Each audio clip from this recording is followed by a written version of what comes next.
ការពិតមានន័យយ៉ាងណាជាការស្រឡាញ់ឬការរំអានស្រឡាញ់បងតែបេះដូងគ្មានភាពក្លាហានមិនហ៊ានប្រាំបងពីជុំឬស្នេហ៍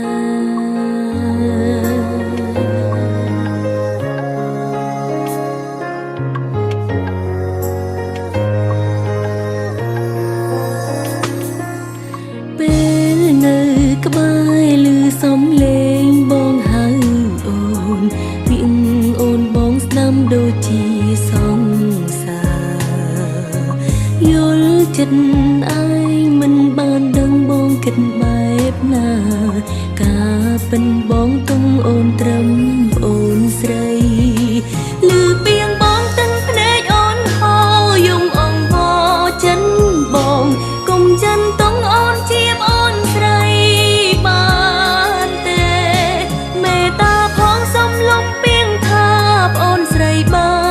ម្ចាំងស្នេហ៍រូបបេះដូងអូនទុំបងជា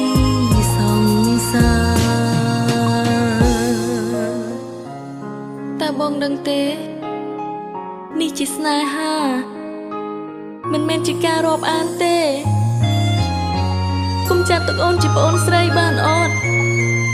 អូនសូមអង្វរព្រោះអូនស្រឡាញ់បង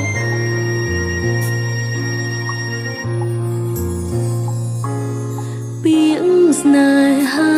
តើការពិតមានន័យយ៉ាងណាជាការស្រឡាញ់ឬការរំអានស្រឡាញ់បងតែបេះដូងគ្មានភាពក្លាហានមិនហ៊ានប្រាំបងពីជុំឬស្នេហ៍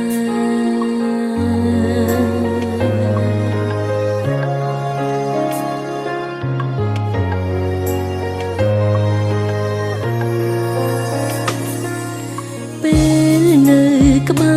រឮសំឡេងបងហៅអូនពាក្យអូនបងស្ដាំដូចជាសង្សារយល់ចិត្ត